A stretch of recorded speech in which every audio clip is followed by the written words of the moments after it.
Sudden downpours and devastating flooding are happening from the so-called Omega Block. Joining us now is Kitty Block, President and CEO of the Humane World for Animals, formerly known as the Humane Society. Your mission to rescue pets in disaster zones has expanded over the decades. What tends to happen when big disasters hit and your organization goes into hard-hit areas? What we find over and over again in the situation with pets is that people will not get out of harm's way unless they can evacuate with their dog, with their cat. They are family members, and that's what's so important for rescue organizations to understand, governments to understand.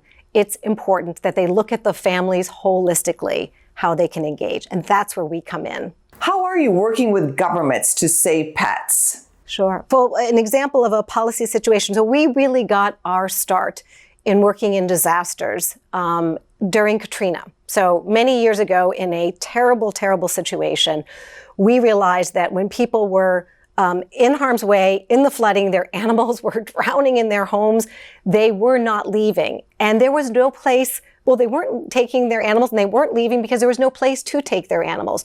So we learned really quickly that we had to work with legislators to get federal law that said there has to be evacuation centers for pets, that we cannot expect people to leave their animals behind because people won't do it. So that's really getting at the policy. So when a disaster hits, people do have places to go with their animals, with their pets, hotels, shelters. Are there ways for pet owners to prepare?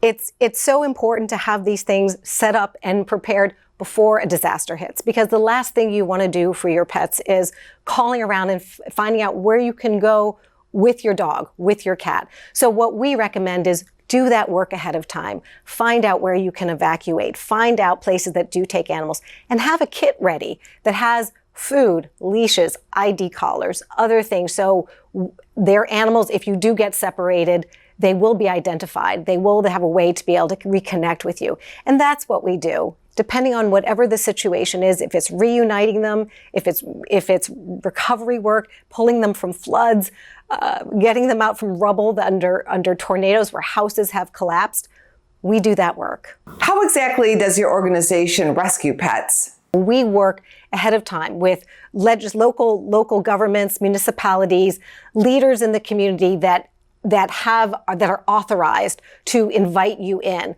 because we do more than just come in and do rescue and help people. We set up temporary shelters. We move animals around that are already in shelters and get them to other places so the shelters in that area can receive animals that have been displaced. We also set up veterinary MASH units.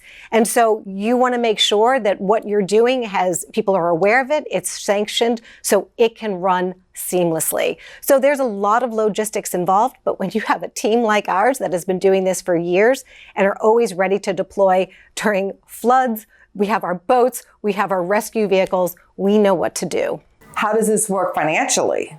Well, we are a not-for-profit organization, and we receive our funding from amazing people who care about our mission, who donate to us. That's how we are ready. That's how we are prepared. And so to learn more about all the things we do around the world, you can go to humaneworld.org. And to learn about being prepared for disaster, humaneworld.org/prepare.